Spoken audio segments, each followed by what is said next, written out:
Bueno, muchas gracias. Vamos a dar inicio a la reunión de hoy día miércoles. En este caso está organizada por la unidad de nefrología, que tiene un invitado especial. Voy a dejar a la doctora Angélica Rojo, jefa de nefrología, que dirija la reunión. Hola, les agradezco mucho la presencia, hay harta gente joven además. Así que bueno, les quiero presentar al doctor Juan Pablo Huidobro, él es nefrólogo de adultos de la Universidad Católica, hizo un fellow en trasplante en la Cleveland Clinic y es director además de la Sociedad de Trasplante, que hoy día nos va a presentar este tema que quizás es un poco complejo, pero que estamos viendo cada día más y que siempre que nos vemos enfrentados a él, en el fondo tenemos muchas interrogantes, muchas digamos, dificultades para llegar a acceder a un diagnóstico adecuado y a un tratamiento también adecuado. Entonces, la idea es que el doctor nos ayude a clarificar ese camino. Muchas gracias por la invitación y disculpen la pequeña muerte, un pequeño imprevisto en la entrada a Santiago. Yo vengo afuera de Santiago y hay accidentes en la entrada, entonces por eso la demora.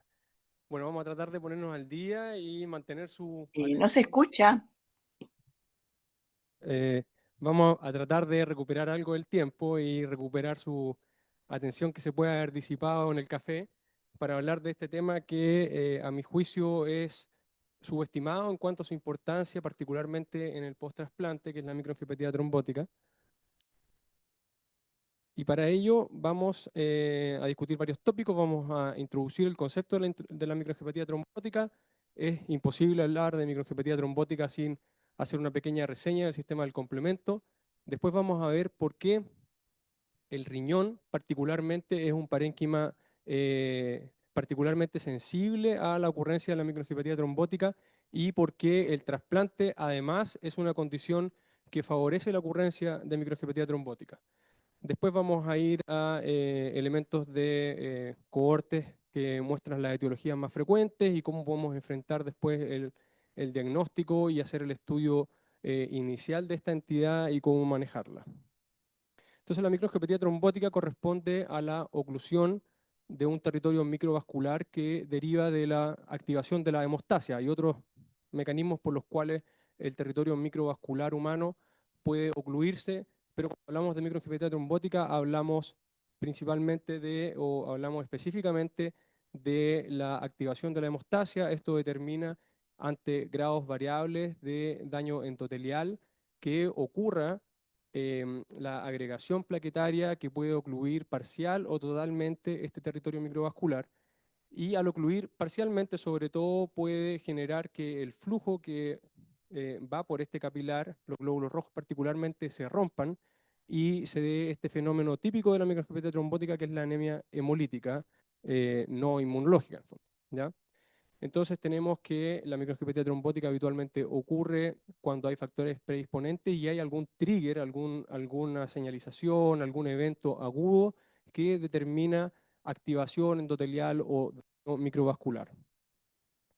Aunque todos no lo crean, esta es la clasificación más simple de la microangiopatía trombótica y es la que se recomienda por el grupo de consenso de microangiopatías trombóticas que salió el año 2024 en el Kidney International y básicamente habla de las condiciones primarias en los dos cuadrantes superiores y las condiciones secundarias que se asocian a la ocurrencia de microangiopatía trombótica, dándole un grupo especial a la microangiopatía trombótica que ocurre en el contexto de infecciones y la cual dio el origen del nombre síndrome hemolítico urémico, ¿no es cierto?, que es la asociada a chicatoxina, ¿ya? Pero esa no es la única infección, como ustedes bien saben, que se asocia a la ocurrencia de microangiopatía trombótica. Hay otras infecciones bacterianas, particularmente las que tienen las asociadas a neumococo o virales, que pueden favorecer la ocurrencia de una microangiopatía trombótica.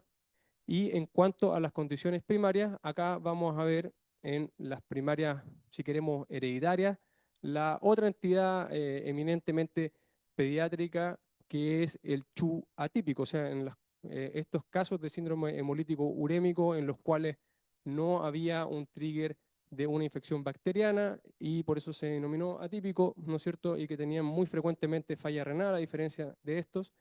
Y ahora ya los CHU atípicos los clasificamos más bien como una microangiopatía trombótica asociada a patología del complemento, También hay otras entidades hereditarias muy infrecuentes, como por ejemplo puede ser una mutación del gen de ADAMS13 que va a determinar la ocurrencia de un PTT genético. Eso es extremadamente raro. Lo más frecuente es que la otra gran entidad primaria de microangiopatía trombótica corresponda a el PTT, pero por autoanticuerpos que se generan contra este factor que es la metaloproteinasa ADAMTS13, ¿ya? También algo intermedio, que son los autoanticuerpos contra algunos factores reguladores de la cascada del complemento. Vamos a verlo con más detalle cuando hablemos de complemento, como son principalmente los anticuerpos antifactor H, que determinan también una entidad más o menos primaria de microangiopatía trombótica.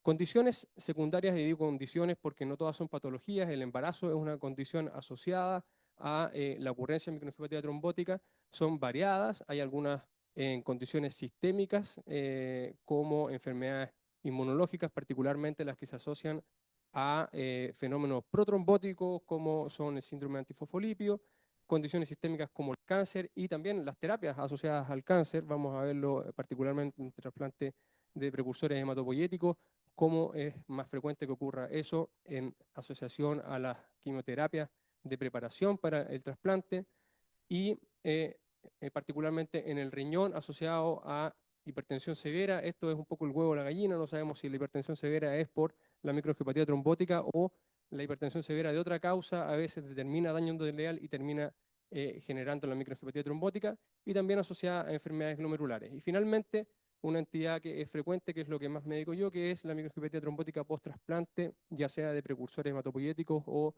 de órganos sólidos. Imposible hablar de microangiopatía trombótica entonces sin mencionar el sistema del complemento. El sistema del complemento, desde el punto de vista evolutivo, es uno de los elementos más rudimentarios de la inmunidad, por eso es parte de la inmunidad innata.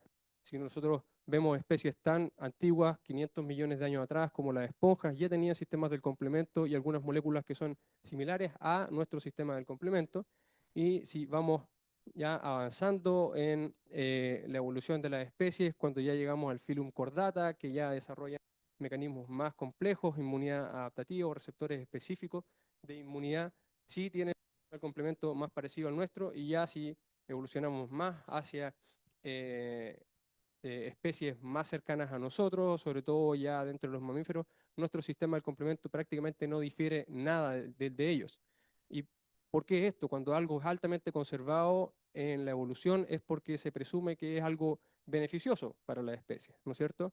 Entonces este sistema del complemento favoreció la subsistencia y la proliferación de las diferentes especies porque las permitía protegerse de organismos externos y también del daño celular propio, como vamos a ver a continuación. Entonces, sistema del complemento, no quiero revivir ningún trauma de la escuela de medicina, de segundo año acá, pero es importante mencionar algunas cosas básicas, ¿no es cierto? Ustedes saben que se activa por 3 vías, básicamente.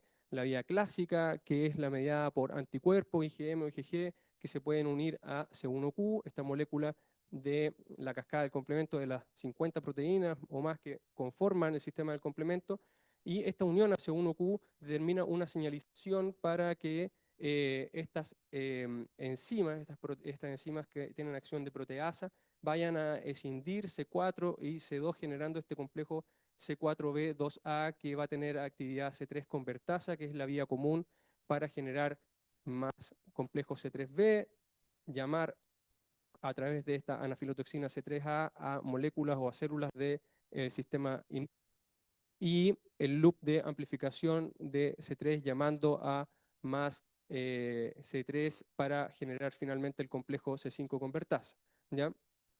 Lo mismo ocurre cuando esta activación ocurre por la vía de las lectinas, también se genera este complejo C4b2a que tiene actividad C3 convertasa, y lo que nos vamos a centrar es en la vía alterna. La vía alterna del complemento es, a diferencia de las otras dos, una vía que no necesita un trigger, no necesita un patógeno contra el cual se genere un anticuerpo, o no necesita un carbohidrato en la pared celular de alguna bacteria, sino que está constantemente activándose. C3, al hidratarse, va a reclutar factor B y factor D. El factor D va a producir que el factor B se y se una a C3 generando el complejo C3BB, ¿ya? Este complejo C3BB va a tener actividad C3 convertasa y va a generar la misma activación aguas abajo de mayor generación de complejo C3b, el cual al unir en superficie celular nuevos complejos C3b va a generar este complejo C3b, BB3b que tiene actividad C5 convertasa y va a ir generando además C3A, anafilotoxina, para atraer más células del sistema inmune, y lo mismo cuando se genera el complejo C5 convertasa, C5A, que es la anafilotoxina más potente para atraer neutrófilos para la inflamación, y finalmente la formación del complejo de ataque de membrana. Esta actividad de C3 convertasa puede ser estabilizada por varias moléculas, algunas son factores nefríticos, algunas son como especies de factores nefríticos, como podría ser la properdina, que van a estabilizar esta unión y darle mayor intensidad para la generación de este loop de amplificación. Entonces, esto es muy importante tenerlo en mente porque si es una vía que está constantemente activándose, tiene que también tener intensamente factores reguladores para que esto no ocurra desproporcionadamente y no estemos generando inflamación y daño tisular todo el rato en nuestros territorios, en nuestros tejidos, ¿ya? Y en esto hay proteínas tanto de fase fluida como en fase de membrana, en fondo de superficie celular, que van a proteger contra la activación inapropiada del complemento. Las estrellas, obviamente, el factor H, el factor I, pero hay otras proteínas también muy importantes, las asociadas, las proteínas asociadas a factor H, las proteínas cofactoras de membrana, entre muchas otras, ¿no? Entonces, podríamos decir que el sistema del complemento funciona en una delicada homeostasis, un concepto que nos encanta a nosotros los nefrólogos, ¿no es cierto? Y que lo aplicamos para el medio interno, pero también en el sistema inmune. El sistema inmune es una gran orquesta en la cual si un instrumento desafina, se produce todo un desbalance y el sistema del complemento no difiere de esto, ¿ya? Entonces hay mediadores por los cuales puede activarse mucho el complemento y generar mucha inflamación y una predisposición a la microangiopatía trombótica cuando esto ocurre en territorio microvascular, o si es que ustedes esto lo conocen obviamente mucho mejor que yo, los defectos congénitos del sistema del complemento que predisponen a las infecciones al ser condiciones de inmunosupresión.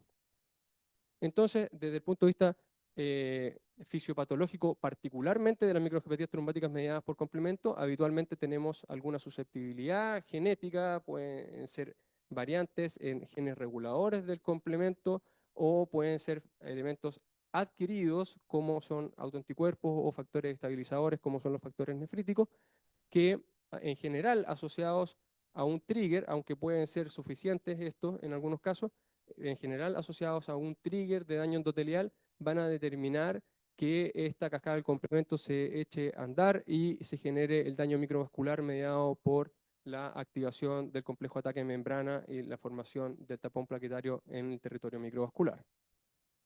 Ahora, ¿por qué el riñón es particularmente sensible a la ocurrencia de microangiopatía trombótica? ¿Y por qué los nefrólogos nos metemos en este tema que de repente si hay algún hematólogo puede decir, ¿qué está este gallo hablando de microangiopatía trombótica si eso es de nosotros? Porque es de la sangre. Bueno, ocurre mucho en el riñón y vamos a ver que particularmente el trasplante ocurre más frecuentemente en el riñón que a nivel sistémico, porque el territorio microvascular renal es especial. Todos nos creemos especiales, todas las especialidades nos creemos especiales, pero los nefrólogos sabemos que el endotelio glomerular particularmente es diferente al resto de los territorios endoteliales de la economía humana. ¿Por qué? Vamos a verlo a continuación. También hay otros factores que inciden en que ocurra la microangiopatía trombótica más frecuentemente en el riñón, como son las que pueden ver acá en la diapositiva, vamos a ver una por una. Les decía que el endotelio glomerular es diferente, es un endotelio fenestrado, por lo cual tiene un glicocálix que es un poco distinto al resto de los otros territorios, y además funciona a un nivel de presión hidrostática superior a otros territorios microvasculares, y por la exposición a mayor superficie endotelial con este glicocálix distinto, este endotelio que es fenestrado, y a mayor presión tiene una exposición un poco mayor a toxinas o factores que puedan activar el endotelio. Esto es un factor en el fondo estructural y hemodinámico que determina que el riñón sea más susceptible de daño microvascular.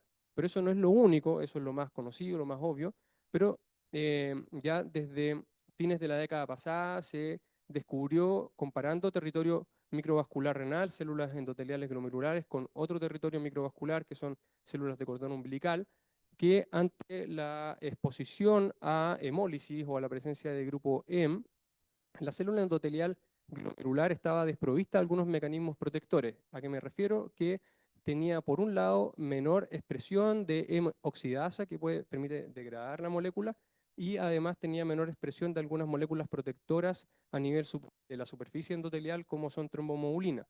Entonces, se presumía ya que la célula endotelial tenía menor transcripción de algunos factores que son protectores y que generan estos mecanismos de protección endotelial. Y esto se confirmó después con estudios en animales y también con biopsias de pacientes, de personas con microangiopatía trombótica, que en ellos está disminuida la expresión de factores de transcripción que median la protección por estas moléculas de superficie celular, como son el Kupper factor-like tipo 4 y algunas otras proteínas, ¿ya? Finalmente, sabemos que la falla renal o fases progresivas de disminución de la función renal están asociadas a déficit de expresión, de producción y de expresión tisular de óxido nítrico, y sabemos ya hace muchos años cuáles son las consecuencias a nivel microvascular del déficit crónico de óxido nítrico en términos de lo típico que se ve de duplicación de la asa capilar y daño endotelial crónico.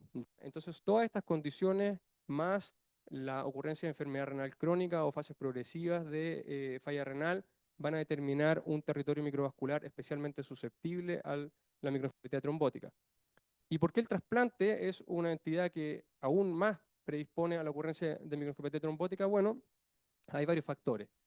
Unos asociados a el órgano que recibimos, que recordemos siempre viene de un donante, y el donante puede tener comorbilidades, pero además pasó por el proceso de fallecer. Y eso genera inflamación y genera daño endotelial, particularmente si estamos hablando de una donación después de muerte cardíaca, si ha estado en terapias invasivas, por ejemplo, como ECMO, terapias invasivas, eso va a ser aún mayor, y factores propios de la procura y el proceso para que llegue el órgano al receptor, como son la isquemia, ¿ya? Y la isquemia reperfusión. Después, factores asociados al postoperatorio, como son las drogas que utilizamos para prevenir el rechazo, que también se asocian a la ocurrencia de microangiopatía trombótica, como son los inhibidores de calcineurina o los inhibidores del mTOR, ¿ya? La ocurrencia de anticuerpos donantes específicos anti-HLA, que es una de las principales causas de microangiopatía trombótica post-trasplante, como vamos a ver, entre otras, ¿ya? Entonces tenemos que en el trasplante hay varias condiciones: la muerte cerebral, la muerte cardíaca, el daño de isquemia reperfusión, drogas, etcétera, rechazo, algunas infecciones, ¿ya? Que pueden venir con el órgano o adquirirlas posteriormente, que van a determinar insultos al endotelio o daño endotelial, y eso asociado eventualmente a polimorfismo de riesgo o alguna variante genética que predisponga a la ocurrencia de microangiopatía trombótica, van a ser más probable que esta ocurra, ¿ya? Esto es, yendo ya a las etiologías de microangiopatía trombótica, esto data principalmente de adultos, y esto no es en trasplante, estos son 750 pacientes adultos de distintos hospitales de Francia, ¿ya? ¿Cuáles vieron las causas que determinaban la ocurrencia de microangiopatía trombótica demostrada por biopsia, ¿ya? O sea, estos eran solo pacientes con biopsia renal. Y ustedes ven que la más frecuente es el CHU atípico, ¿ya? Eso no es lo más común en otras cohortes en las cuales la demostración no es histológica, sino que el diagnóstico de la microangiopatía es clínico. Pero yo traje esto más que nada para que vean, porque acá hicieron la diferencia, en las columnas azules, los que solamente tenían una microangiopatía trombótica renal, y las naranjas, las que también tenían manifestaciones hematológicas típicas, o sea, la anemia hemolítica y la trombocitopenia. Entonces ustedes ven que en la mayoría de las causas, ya sea las primarias, CHU atípico o el CHU típico, como en las causas secundarias, la distribución es más o menos combo con combo, es bien parecida, ¿ya? Entonces es muy frecuente las microangiopatías trombóticas, ya sea en CHU atípico o en varias condiciones secundarias como trasplante de órganos sólidos o de precursores hematopoyéticos, la manifestación sea exclusivamente renal, ¿ya? Otra cohorte un poco más chica, de 336 pacientes de 2 hospitales en Europa, demostraron algo parecido en términos de que las causas secundarias eran muy frecuentes. De hecho, 56% de los casos de estos 336 eran causas secundarias, o sea, no CHU atípico ni PTT, ¿ya? Y dentro de estas, los campeones eran los receptores de trasplante, ya sea de precursores hematopoyéticos como de órganos sólidos. Y después toda una playa de causas: hipertensión maligna, drogas, neoplasia, etc. ¿Ya? Y lo interesante de este estudio es que a varios de los pacientes los estudiaron, un poco más de 100 pacientes los estudiaron para variantes de riesgo de microangiopatías trombóticas determinadas por genes del complemento. Y lo que encontraron es que, obviamente, y esto es esperable, en los casos primarios, en los de CHU atípico, era muy frecuente encontrar variantes raras o variantes patogénicas o probablemente patogénicas, casi el 50% y 65% en el otro, mientras que en las causas secundarias esto no era tan frecuente, ¿ya? Ahora, yendo a etiologías de la microangiopatía trombótica, particularmente en el post-trasplante, esta era la cohorte más grande hasta este año, que salió otra cohorte francesa un poco más grande, esta es de 92 pacientes, francesa principalmente basada en París, y ustedes ven las etiologías de la microangiopatía trombótica post-trasplante, y van a ver que hay mucho overlap entre los distintos circulitos, ¿ya? La más frecuente por sí sola es toxicidad por anticalcinurínico, ¿ya? 50 casos, ¿ya? Pero solamente de los 50, 24 era solo toxicidad por anticalcinurínico. En la mayoría, en los otros 26, había algo más, ¿ya? La segunda, rechazo mediado por anticuerpos. Y la tercera, alteraciones en algún gen de la vía del complemento, ¿ya? Pero como yo les decía, mucho overlap. Interesante que en esta cohorte más del 80% de los casos eran limitados al riñón, ¿ya? Para que vean que hay que sospecharlo, porque si no estamos esperando la anemia hemolítica, nunca vamos a hacer el diagnóstico. Esta es otra cohorte de Estados Unidos, del Hospital de Washington de San Luis, un poco más de 65 pacientes. Acá no se alcanza a ver muy bien la tabla, disculpen los que están en el auditorio, pero acá la mayoría eran mediados por genes del complemento. Yo sospecho que esto es porque el grupo de ellos es especialmente sensible a la microangiopatía trombótica y son un centro de derivación de esta entidad, entonces tienen mucha causa, ¿ya? Pero dentro de las otras dos causas se repite lo que se había visto en la corte anterior, de que las causas más frecuentes eran la toxicidad ante calcinurínicos y el rechazo. Y esta es la corte más grande hasta la fecha, se publicó en febrero de este año, son 2 grandes centros en Francia, ¿ya? 125 pacientes, de los cuales finalmente analizaron a 119, y solamente 8 tenían una microangiopatía trombótica primaria, ¿ya? 6 CHU atípico en el fondo, o una microangiopatía trombótica mediada por el complemento, y 2 por un CHU típico, mientras que del resto, la causa más frecuente era rechazo mediado por anticuerpos, y las otras eran otras causas, muchas, de nuevo, con overlap. O sea, si ustedes van a ver en esta tabla, que no es tan fácil de interpretar, pero acá dice, por ejemplo, 19 pacientes tenían solo toxicidad por anticalcinurínico, pero si tenían calcinurínicos más infección, ya tienen los 2 puntitos marcados. Y ustedes ven que la mayoría tienen más de un punto marcado, algunos tienen 3, algunos tienen 4 puntos marcados. O sea, lo que dice este gráfico es que en la mayoría de los casos de una microangiopatía trombótica post-trasplante, el diagnóstico va a estar sucio en términos etiológicos. Siempre va a haber más de una cosa. Cortes pediátricas no encontré particularmente post-trasplante, ¿ya? Pero acá un review de la doctora Lilian Palma, una nefróloga brasileña, que probablemente, ¿no es cierto?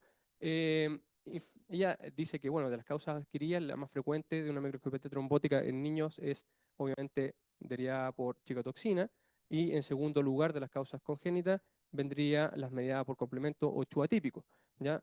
Y la microangiopatía trombótica post-trasplante la ponen un poquitito más chiquitita. No sé en base a cuáles estudios está hecho esto, no queda muy claro en el review, y no encontré cohortes que compararan uno con otro, ¿ya?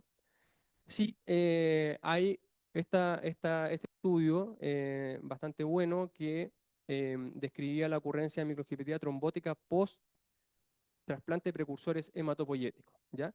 Y lo más frecuente es que ocurra en trasplantes alogénicos. Cuando ocurre en el setting de un trasplante autólogo, ¿ya? Habitualmente en el contexto de un neuroblastoma, pero cuando ocurre en general es en un trasplante alogénico, ¿ya? Y obviamente la ocurrencia de una microangiopatía trombótica post-trasplante alogénico de precursores hematopoyéticos va a tener un impacto bastante significativo en la supervivencia de esos pacientes, ¿ya? O sea, es una entidad que tenemos que tratar de diagnosticar. Y a eso vamos a ir en el resto de la presentación a tratar de bajar nuestro umbral para la sospecha de la microangiopatía trombótica. ¿Por qué?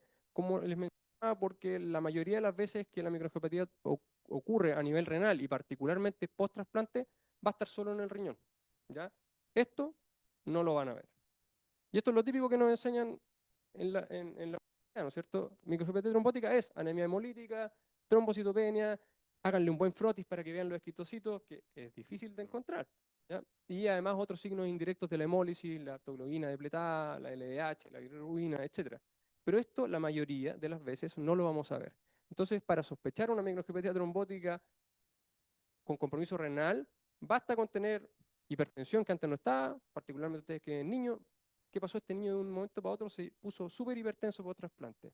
Sospechar microangiopatía trombótica, a veces es la única señal, ¿ya? Hemos hecho diagnósticos de microangiopatía trombótica solamente por hipertensión. Obviamente, si a eso se agrega falla renal o, por ejemplo, un niño que trasplantan, va bien, pero después la creatinina se queda un poquitito más pegada y el paciente se pone hipertenso, hay que sospechar, ¿ya? El diagnóstico nace de cosas sutiles como es, ¿ya? ¿Y por qué? Porque, como les decía, no toda microangiopatía trombótica se presenta igual. Particularmente, este gráfico es para mostrar que las causas secundarias habitualmente tienen recuentos de plaquetas mucho más altos que lo que pudiera ser un PTT. En el fondo, es un elemento típico del PTT y están todos los scores, el Plasmic y el French score, para hacer la diferencia, ¿ya? Y algunas otras entidades o algunas otras características clínicas diferentes, como son la edad, en general las causas secundarias en pacientes de mayor edad, pero también puede ocurrir en, en niños, eh, y la ocurrencia de falla renal, que obviamente va a ser más frecuente en TU atípico, microangiopatías trombóticas secundarias, comparado con un PTT, ¿ya? Desde el punto de vista histórico, la microangiopatía trombótica va a estar caracterizada por la presencia de elementos definitorios de activación de la hemostasia a nivel microvascular, como son el trombofibrina en las arteriolas o en el asa capilar glomerular. Podemos tener la suerte de ver glóbulos rojos fragmentados, podemos ver elementos de inflamación endotelial o de daño crónico endotelial, como son las típicas telas de cebolla, engrosamiento de los vasos y elementos de daño endotelial, que lo más sensible obviamente va a ser la microscopía electrónica. Entonces, esto es para reforzar que desde el punto de vista del diagnóstico, la biopsia renal es absolutamente indispensable, ¿ya? Desde el punto de vista histológico, la cohorte de Francia de los 92 pacientes mostró que a veces el compromiso desde el punto de vista compartimental renal, que a nosotros nos gusta hacer, de ir glomérulo del resto, ¿no es cierto? Lo más frecuente es que sea solo glomerular, ojo, ¿ya? A veces no vamos a encontrar microangiopatía trombótica fuera del glomérulo, a veces va a ser mixto en el 30% de los casos, y muchas veces, porque el 42% de las veces va a ser solo microangiopatía trombótica, más grados variables de daño tubulointersticial crónico, va a estar en asociación a elementos sugerentes de rechazo mediado por anticuerpos, o sea, de daño microvascular, ¿ya? O de toxicidad tubular, que son sugerentes de daño por anticalcineurínico, ¿ya? La cohorte más reciente, francesa, dividió a todos los pacientes e hizo como un algoritmo de inteligencia artificial según todas las variables que están propuestas por el grupo de Banff para clasificar la microangiopatía trombótica, y ellos dijeron, vamos a hacer dos fenotipos, ¿ya? Y vieron que las que más definían el fenotipo era la ocurrencia de colapso del asa capilar, ¿ya? Que determinaba un fenotipo 2, que es el más crónico, o trombos de fibrina o mesangiolisis, que esto también es trombos de fibrina en las arteriolas, que son más sugerentes de un fenotipo agudo. Y esto es importante porque pudiera tener algunos rol pronósticos y también terapéuticos, ¿ya? ¿Por qué? Porque el fenotipo 1 tenía, al ser agudo, en general, una mejor supervivencia del injerto comparado con el fenotipo número 2, ¿ya? Ahora, investigando la etiología de la microangiopatía trombótica post-trasplante, ustedes, bueno, dependiendo de las causas que son las más frecuentes, van a tener que hacer diferentes estudios y qué elementos clínicos pueden sugerir que la microangiopatía trombótica venga de tal o cual etiología. Si alguien tenía, obviamente, un CHU atípico como causa de la falla renal, eso va a ser lejos lo más frecuente, pero también debemos sospecharlo cuando la causa de la falla renal no está clara y cuando está este antecedente precario de la hipertensión, ¿no es cierto? ¿Qué es eso? La hipertensión no da falla renal por sí sola, sobre todo en pacientes jóvenes. Es muy raro, ¿ya? Solamente en las personas que tienen variantes de ApoL1 en general da falla renal la hipertensión por sí sola, pero en el resto no da la falla renal. Entonces, si tienen un diagnóstico malo de la etiología de la falla renal, sospechan que puede haber algo de la esfera del CHU atípico y después en el post-trasplante, si ocurre algo raro, bueno, ahí paren todas las alarmas, ¿ya? Obviamente, la toxicidad por anticalcinurínico o emetor va a estar determinado por la asociación temporal con el inicio de este tipo de fármacos.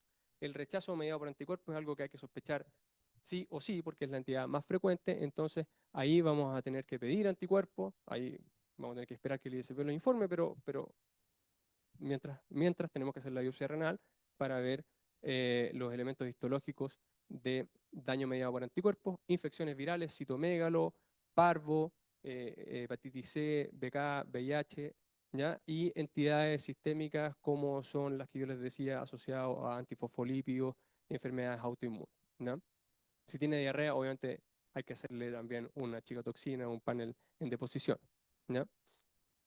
Y obviamente nos gustaría tener laboratorio del complemento para apoyar que hay una activación inapropiada de la vía alterna. Lamentablemente en Chile el estudio del complemento que tenemos es bien precario, solamente niveles de C3, C4 y ensayos funcionales CH50 y AH50, ¿ya? Sería ideal obviamente poder medir factor B, C5, complejo de ataque de membrana soluble o factores que indican la activación de la vía alterna, como son factores de degradación de C3 o factor BB, obviamente sería deseable. Y desde el punto de vista de etiologías, niveles de factor H o de factor I también sería útil tener, por supuesto. ¿En qué pedirle estudio genético? Y esto no debe dilatar la terapia ni hacer las otras cosas, en general uno actúa en paralelo. Sobre todo los que tienen un antecedente de CHU atípico o una historia compatible, ahí sí o sí tiene que tener estudio genético, eso no lo discute nadie porque en la mayoría de las causas vamos a encontrar algo. Pero acuérdense lo que yo les dije, hipertensión sola. Ya hipertensión sola también. Muchas veces vamos a encontrar alteraciones genéticas en las distintas proteínas del complemento, ¿ya?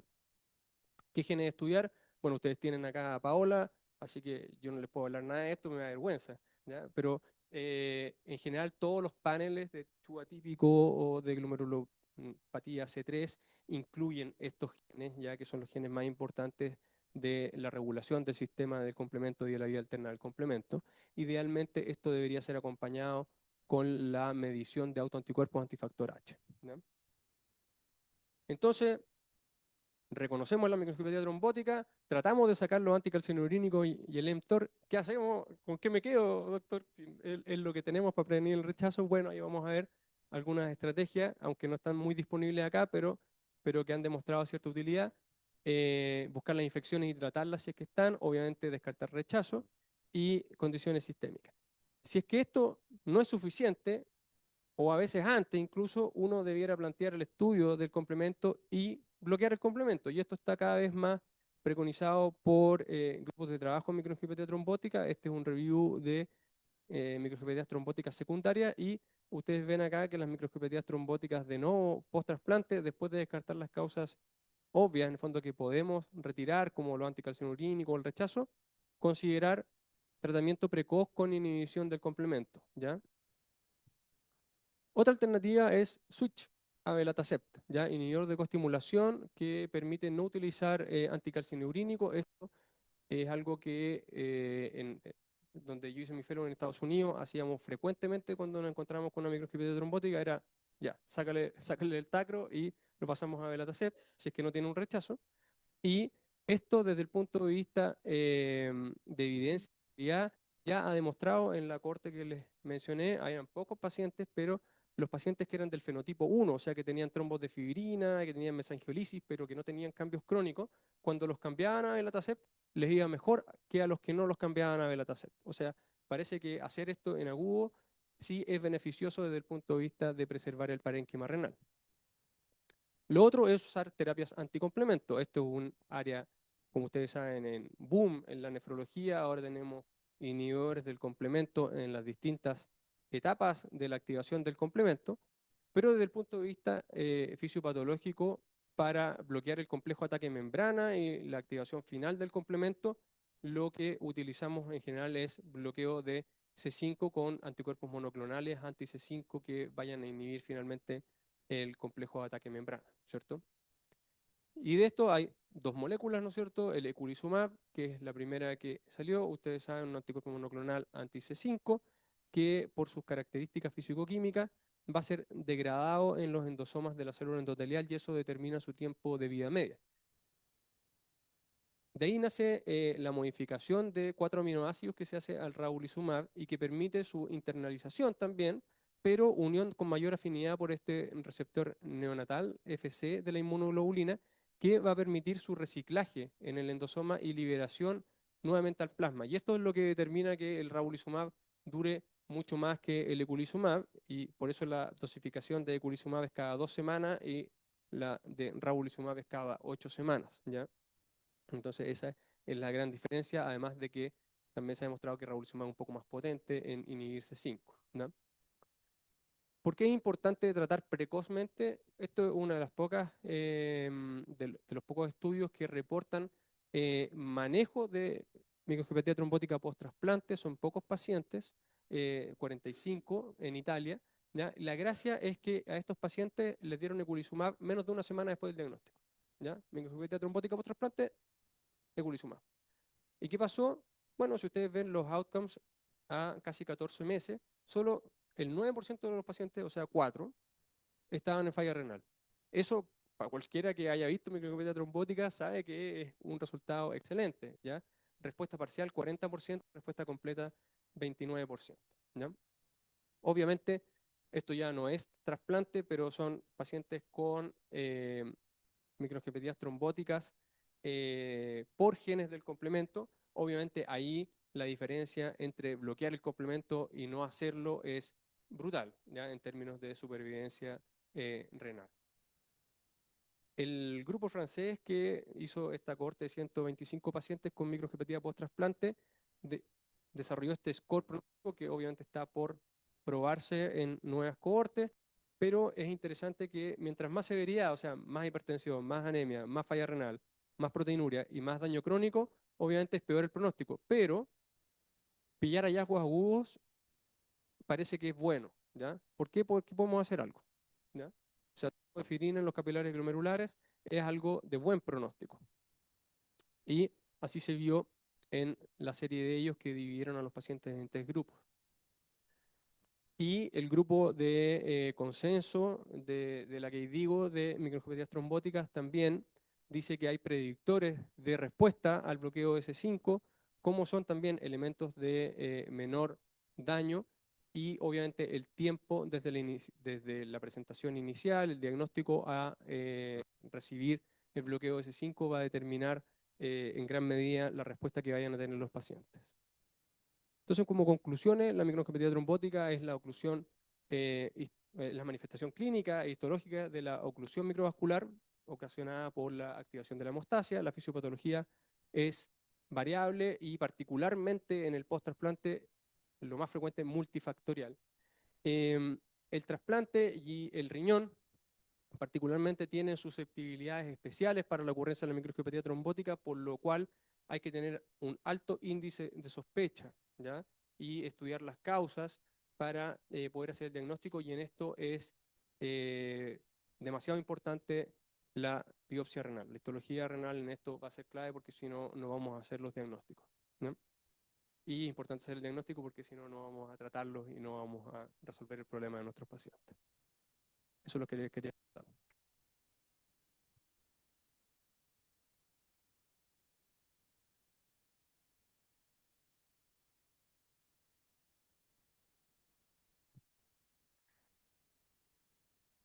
Bueno, muchas gracias, doctor, por la presentación, muy interesante, especialmente para los nefrólogos, los que se dedican a trasplantes, fundamentalmente, que este hospital tenemos historia.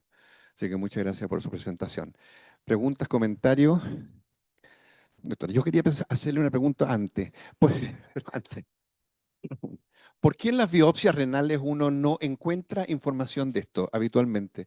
Uno cuando hace una biopsia renal por trasplante le informa infiltración celular, compromiso humoral, pero no definen los patólogos o no buscan o no encuentran patología de microtrombosis. O sea, si está, debiera ser informado, obviamente, ¿ya? Em, lo que pasa es que desde el punto de vista histológico también, hace poco recién se hizo el consenso de Banff para definir cuáles eran los elementos que había que reportar en la presencia de daño microvascular endotelial. En fondo, particularmente ver si hay reduplicación vascular, en el fondo si hay trombos de fibrina en el capilar o en los vasos pequeños, si hay, etcétera, elementos de daño endotelial, todo lo que mencioné y que les permitió al grupo francés hacer estos fenotipos histológicos de microangiopatía trombótica, debieran ser reportados por el patólogo renal en una biopsia de injerto, ¿ya? Eh, Además de los elementos de Banff típicos de rechazo o de otros tipos de daño, ¿ya? Pero sí debieran ser reportados, si es que están, por supuesto que sí. Gracias, Juan Pablo, por tu excelente charla. Tengo dos preguntas, una complementaria a la que hizo el doctor Wolf con respecto a la biopsia. Yo creo que cuando tenemos pacientes en el fondo trasplantados renales, estamos también sensibilizados y el diagnóstico creo que lo sospechamos precozmente, pero hemos tenido también pacientes de trasplante médula ósea y trasplantados hepáticos que a veces es muy difícil hacer el diagnóstico porque, como tú dijiste, el cuadro no tiene todos los elementos, entonces no tiene las orejas, la cola, todo el rato, entonces se complica más pensarlo. Pero bajo lo que tú comentabas, aunque no haya una disfunción clara renal, tú propones que en este grupo, ya que tiene alguna grado de manifestación renal, insisto, descartando que sea el origen renal primario, tú recomendarías entonces hacer biopsia en estos casos que sospecha de MAT en trasplante de hígado. Esa es una pregunta. Y la otra, aprovechando, eh, em, también de lo que tú comentaste de los inmunosupresores, el tacrolimus, hasta lo que uno sabe es más bien asociado a toxicidad, ¿cierto? Pero también eventualmente puedes tener solo el uso, no teniendo niveles tóxicos y aún ser una causa de MAT.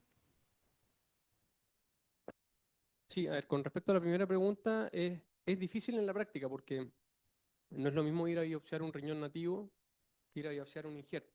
Y biopsiar el injerto es papita, o sea, está ahí encima, uno lo puede comprimir, etcétera.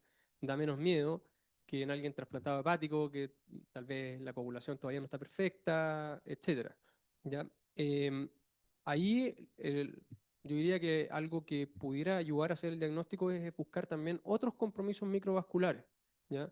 Y hace poco, por ejemplo, hicimos el diagnóstico de una niña que tenía una microangiopatía trombótica, que tenía compromiso renal seguro, pero no le pudimos hacer la biopsia renal porque tenía las plaquetas bien bajas y lo demás, pero le terminamos haciendo una biopsia cutánea. Entonces eran algunas manifestaciones y tenía un SAF, era una paciente lúpica. Y le biopsiamos la piel y encontramos microangiopatía trombótica ahí, ¿ya?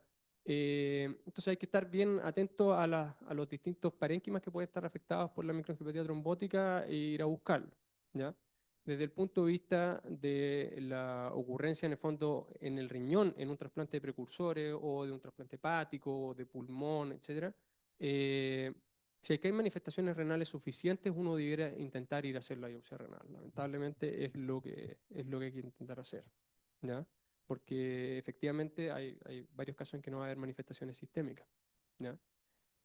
Con respecto a lo segundo de los inhibidores calcineurina. A ver, todos están asociados a la ocurrencia de microangiopatía trombótica. El tacro un poco más que la ciclosporina, pero cuando la gente dice, ah, bueno, entonces me pasa un emetor, los emetores también están asociados a la microangiopatía trombótica. Entonces ahí estamos un poco topados en realidad y uno trata de utilizar con menos riesgo de microangiopatía trombótica dentro de lo posible, o sea, por ejemplo, pasar los pacientes de tacro a ciclosporina, si es que no tienen la opción de convertirlos a belatacet, ¿ya? Lo, como comenté durante la presentación, lo que hacen varios grupos, lo que decíamos en Estados Unidos era eso, o sea, paciente que está con microangiopatía trombótica, ¡pup! Belatacet, o sea, le hacen la biopsia obviamente para que no tenga un rechazo, porque pasarlo a belatacet con un rechazo puesto no es buena idea, y hay que tratar el rechazo, pero si no lo tiene, eso yo pienso que es una estrategia súper segura y bastante efectiva, ¿ya? Em, eso. Doctora Rojo. Es que en la misma línea de los inhibidores de calcineurina, porque tú mismo mostraste que es una de las causas más frecuentes, pero que además en su mayoría había superposición de causas. Entonces uno nunca sabe, ¿no es cierto?, cuál es la causa más importante. Entonces, ¿qué recomiendas tú como para tomar esa decisión que cuesta un montón? O sea, si hay niveles altos, obviamente uno ajusta, ¿no es cierto? Pero ya cuando ha pasado esa etapa, ¿qué recomendarías como para tomar la decisión de finalmente suspender el tacrolimus? Mm. Nosotros no tenemos tan fácil acceso a belatacep. No, nosotros, nadie, Eh, nadie. Yo sé que hay 6 pacientes en entonces, Chile con claro, belatacet que lo han tenido que importar.